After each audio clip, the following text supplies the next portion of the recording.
Yo les potes, c'est Karou, on se retrouve aujourd'hui après une petite absence car j'ai dû m'absenter pour des raisons personnelles. Bref, dans cette vidéo je vais vous présenter 3 animes isekai qui sont pour moi les meilleurs. Malheureusement, je ne parlerai pas de Grimgar car j'en ai déjà parlé dans une ancienne vidéo que je vous invite à visionner. Le premier anime s'intitule Moi quand je me réincarne en slime. C'est un titre qui est vraiment long, bref je le dis en français, mais ne me jugez pas car je le dis en français, c'est bon, le truc en japonais il fait 22 lignes, j'ai rien compris.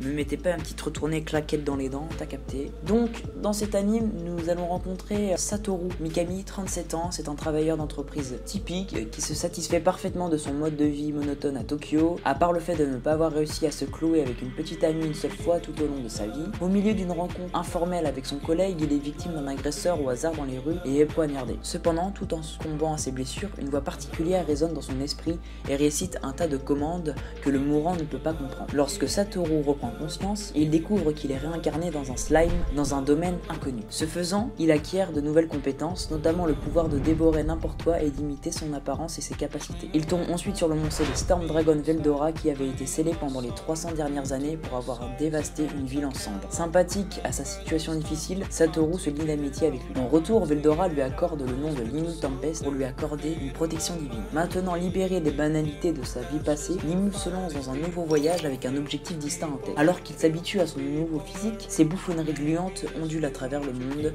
modifiant progressivement son destin. Alors je viens de voir cet anime il y a quelques jours et il m'a été conseillé par quelqu'un dans les commentaires. Là, il a vraiment raison parce que c'est vraiment le meilleur isekai. Ça faisait longtemps que je n'avais pas kiffé devant un anime. Je vous laisse vraiment découvrir, mais sachez que je ne me suis pas ennuyé une seule fois durant l'anime.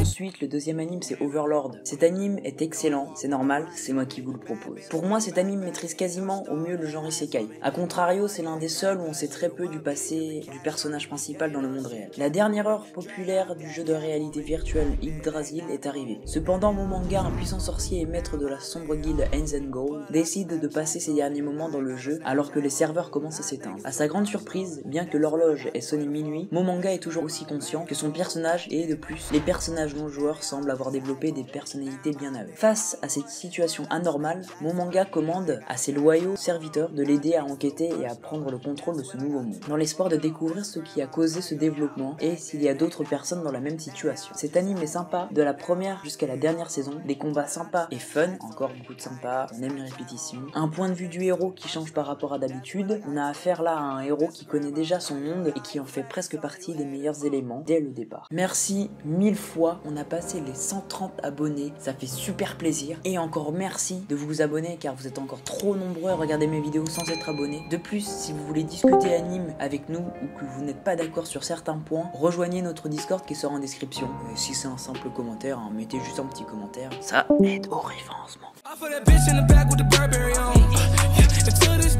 Le troisième anime, c'est Angel Beast, et non, ce n'est pas Tate no Yusha. Enfin, cet anime te mettra dans tous tes états, et passant par toutes les émotions. D'ailleurs, pour ceux qui ont vu Charlotte, ça a été fait par la même personne, donc vous pouvez savoir de quoi je parle. Otonashi se réveille seulement pour apprendre qu'il est mort. Une fille portant un fusil nommé Yori explique qu'ils sont déjà dans l'au-delà, et Otonashi se rend compte que la seule chose dont il peut se souvenir est son nom. Yori lui dit qu'elle dirige la Shindasekai Sensen, ou l'Afterlife Battlefront en anglais, et fait la guerre à une fille nommée Tenchi. Incapable de croire les affirmations de Yuri selon lesquelles Tenchi est diabolique, Otonashi essaie de lui parler, mais la rencontre ne se déroule pas comme il le souhaitait. Otonashi décide de rejoindre le SSS et de combattre Tenchi, mais il se retrouve étrangement attiré par elle. Tout en essayant de retrouver ses souvenirs et de comprendre Tenchi, des mystères se dévoilent progressivement. C'est l'un des premiers animes que j'ai regardé et j'en garde de très bons souvenirs. Merci Mr. Enzor. En tout cas, ce n'est pas un isekai classique, je dis ça car le personnage ne se trouve pas dans un univers classique de heroic fantasy. Évidemment, je le recommande également. Perfect family.